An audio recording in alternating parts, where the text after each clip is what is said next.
जिला चिकित्सालय बालाघाट एवं ट्रामा सेंटर प्रसूति विभाग में हुए घटनाक्रम पर कलेक्टर मृणाल मीणा गंभीर बने हुए हैं।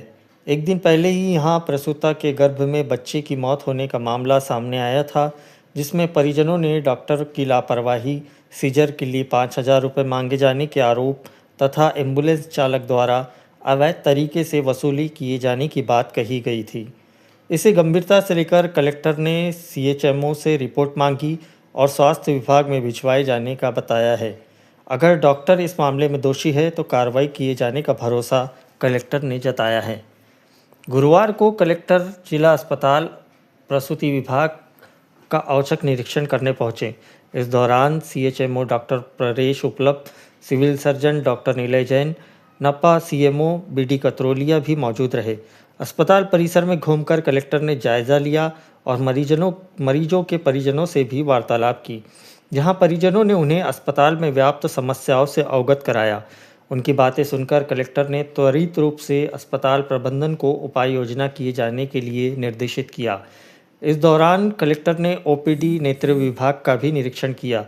नेत्र विभाग में मरीजों को बेहतर उपचार मिलने की बात कहते हुए कलेक्टर ने बताया कि अतिरिक्त 12 बेड की आवश्यकता है, इसके लिए काम चल रहा है। पिछले हिस्से में इस वार्ड को आगामी समय में शिफ्ट किया जाएगा। कलेक्टर ने जायजा लेते हुए कहा कि प्रसूति विभाग में मरीजों के अटेंडर की संख्या अधिक है, जिस पर उन्होंने नियमों के तहत कम ही लोग यहां रहने की बात कही, लेकिन दूर दराज से आए लोगों को असुविधा न हो, इस हेतु अस्पताल प्रबंधन को निर्देशित किया कि इनके रात्रि में रुकने का ठीक तरह से प्रबंध किया जाए। कलेक्टर ने बताया कि मरीजों को शासकीय अस्पताल से निजी नर्सिंग होम में ले जाने की शिकायतें आ रही थी, जिसमें प्राइवेट एम्बुलेंस चालकों की संलिप्तता है। उनका अस्पताल में आना जाना बना रहता है और मरीजों को बहकाकर वे ले जाने का प्रयास करते हैं। ऐसी परिस्थिति पर नियंत्रण करने के लिए उन्होंने एम्बुलेंस चालकों का भीतर प्रवेश रोकने को लेकर आदेशित किया। साथ ही निगरानी बनी रहे, इसके लिए कहा कि मेडिकल टीम की जिम्मेदारी है कि वे मरीजों को बेहतर तरीके से काउंसलिंग करें और बताएं कि बेहतर इलाज हो रहा है। अगर समय लग रहा है तो उस स्थिति में भी मरीजों के परिजनों को अवगत कराएं। यह सब कार्य उन्होंने मेडिकल टीम की जिम्मेदारी होना बताया। साथ ही कहा कि किसी भी प्रकार की शिकायत के लिए बड़े अक्षरों में मेरा नंबर या सीएचएमओ का नंबर यहां अंकित किया जाए। कलेक्टर ने बताया कि जिस प्रसूता के बच्चे की मौत हुई है, उनके परिजनों ने कहा था कि एम्बुलेंस चालक ने रुपए लिए हैं। तत्काल रूप से ड्राइवर और अटेंडर को निलंबित किया गया है। उन्होंने बताया कि पिछली घटना में भी हमने सख्ती दिखाई थी और गिरफ्तारी भी हुई है। कलेक्टर ने कहा कि मेडिकल टीम एक ग्रुप बनाकर कार्य करे, जिसमें नगरपालिका की भी जिम्मेदारी है। वे अतिक्रमण पर रोक लगाए और अवैध तरीके से गतिविधियों पर सख्ती बरती जाए। इसके लिए पुलिस की मदद लेनी हो तो ली जा सकती है। देखा जाए तो कलेक्टर मृणाल मीणा द्वारा लगातार जिला अस्पताल की व्यवस्थाओं को दुरुस्त करने का प्रयास किया जा रहा है, लेकिन आए दिन ऐसे घटनाक्रम हो जाते हैं जिसमें मरीजों के परिजनों से रुपए मांगने, ठीक तरह से इलाज न मिल पाने और अव्यवस्थाओं की बात सामने आती है। यह जिम्मेदारी अस्पताल प्रबंधन की है। साथ ही महिला चिकित्सकों पर गंभीर आरोप भी लगते हैं कि उन्होंने किसी के माध्यम से प्रसूता के परिजनों से रुपयों की मांग की है। ठोस कार्रवाई के अभाव में यह मामले बढ़ते ही चले जा रहे हैं।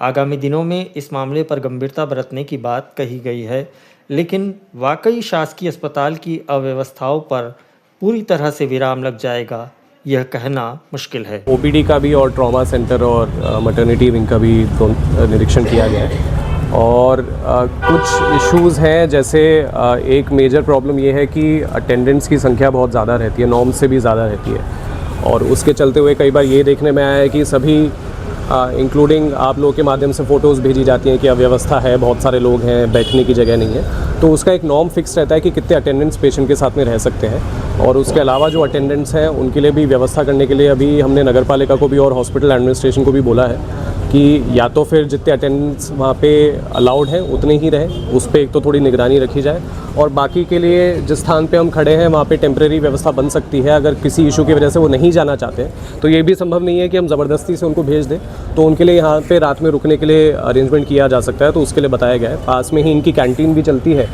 तो वहाँ पे खाने पीने की भी व्यवस्था भी अटेंडेंट के लिए हो जाएगी और उनके रुकने के लिए भी यहाँ पे फिर जितने समय वो रुकना चाहें यहाँ पे रुक सकते हैं, ताकि हॉस्पिटल के अंदर में साफ़ सफाई और व्यवस्था बनी रहे। कल जो घटना घटित हुई उसको लेकर क्या कार्रवाई की जा रही है, किन लोगों को जिम्मेदार माना गया? उसके लिए मैंने सिविल सर्जन और CMHO से रिपोर्ट मांगी थी। उनके द्वारा जिन भी डॉक्टर्स के खिलाफ उनकी जिम्मेदारी पाई गई है, कल ही प्रस्ताव हमारा स्वास्थ्य विभाग में डायरेक्टरेट में जा चुका है और मेरी वहाँ पे बात भी हुई थी।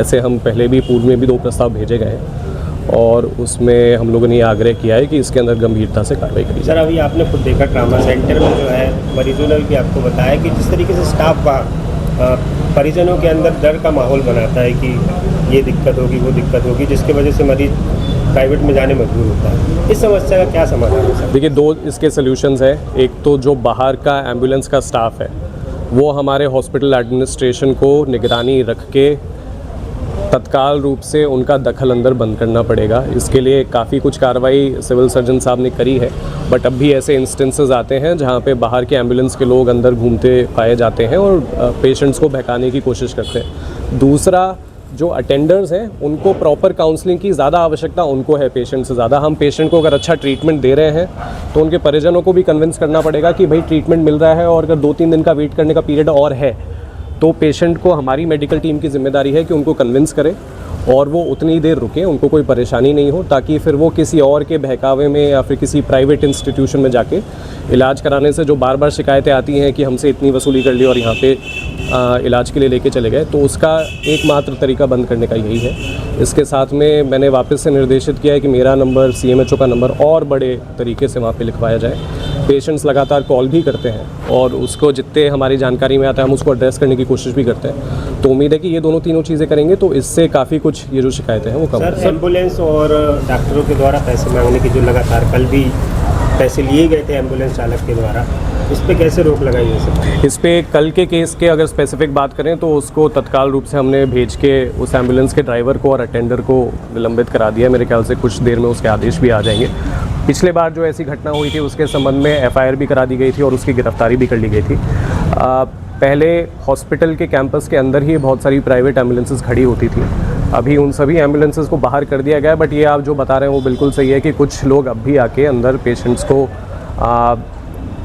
अन्य तरीक़ों से कन्विंस करके और उनके साथ में ऐसी घटनाओं को अंजाम दे देते हैं जिसकी वजह से शिकायतें होती हैं। उसके बारे में मैं जैसा बता रहा था कि यही सल्यूशन है कि एक तो ये जो प्राइवेट एम्बुलेंस ऑपरेटर्स हैं उनमें से जो इस तरीके के कृत्य में लगे हुए हैं उस पर हमको उनकी एंट्री थोड़ा हॉस्पिटल में और मुस्तैदी से रोक लगानी पड़ेगी। और उसके लिए हमारा जितना इनके साथ भी समस्या है कि सिक्योरिटी टीम इनके पास में कम ही है, बट मैंने इनको ये निर्देशित किया है कि जहाँ पे भी आवश्यकता पड़े पुलिस का भी सहयोग लें और जहाँ पे आवश्यकता पड़े आप अपनी टीम को ग्रुप बना के उन पे कार्रवाई करें, उनको बाहर करें। सर, आई वार्ड में काफ़ी भीड़ भाड़ रहती है, समस्या आती है, मरीज भी ज़्यादा है, कैसे इसमें सुधार होता है? अभी हमने आई वार्ड में वार्ड को बड़ा करने के लिए काम सैंक्शन किया है और उसमें मेरे ख्याल से 15 एक्स्ट्रा बेड्स आई वार्ड में लगने वाले हैं। 15 एक्स्ट्रा बेड्स हम लोग लगवाएंगे, जिससे क्योंकि आई वार्ड की सर्विसेज अच्छी हैं तो वहाँ पे पेशेंट्स की संख्या भी ज़्यादा है, तो 15 एक्स्ट्रा बेडेड वहाँ पे एक वार्ड का मेरे ख्याल से 2-3 महीने में काम कंप्लीट हो जाएगा। जो लोकेशन आप लोग पीछे देख रहे थे वहीं पे हम उसको एक्सटेंड करेंगे। इसके साथ में ही वहाँ पे 2 मशीनों की भी डॉक्टर्स ने आवश्यकता बताई है। मैं प्रयास करूँगा कि 1-2 दिन में किसी न किसी मत से उसको भी सैंक्शन करके हम